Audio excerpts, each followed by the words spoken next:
মাসখানেকও বাকি নেই নারী বিশ্বকাপের। বাংলাদেশ সহ দলগুলোর শেষ মুহূর্তের প্রস্তুতি চলছে। ঠিক এমন সময়ে বড় সুখবর জ্যোতি নাহিদাদের জন্য। এবারের বিশ্বকাপে অপেক্ষা করছে বড় অঙ্কের অর্থের ঝনঝনানি। সোমবার আইসিসির দেয়া এক বিবৃতিতে মেয়েদের বিশ্বকাপ প্রাইজ মানি বাড়ানোর ঘোষণা আসে 297% কিংবা 4 গুণ। নারী বিশ্বকাপের সবশেষ আসর 2022-এর তুলনায় প্রাইজ মানি বাড়ানোর পরিমাণ বাংলাদেশি টাকায় অর্থের হিসেবটা সামনে আনলে অঙ্কটা পরিষ্কার হবে আরও। 8 দলের টুর্নামেন্টে চ্যাম্পিয়ন হলেই মিলবে 54 কোটি টাকারও বেশি। গত আসরের তুলনায় যা বাড়ল 239%। রানার্স আপ পাবে 27 কোটি টাকা।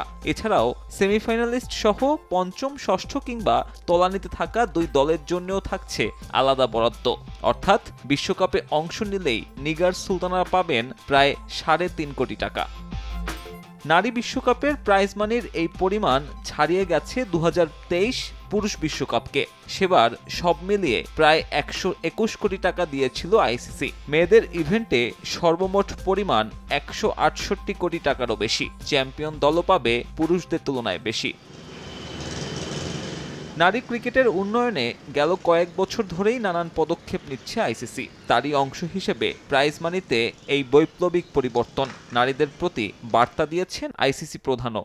এই ঘোষণা নারী ক্রিকেটের পথচলাকে স্বীকৃতি দিবে। প্রাইজ মানি 4 গুণ বাড়ানোর মাধ্যমে লম্বা মেয়াদে নারী ক্রিকেটারদের প্রতি আমাদের কমিটমেন্ট প্রকাশ পেল।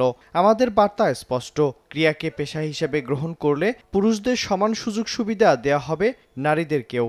ভারত ও শ্রীলঙ্কায় যৌথভাবেও হবে এবারের নারী বিশ্বকাপ। টুর্নামেন্টের পর্দা উঠবে 30 সেপ্টেম্বর। এখনও চূড়ান্ত হয়নি বিশ্বকাপ সূচি।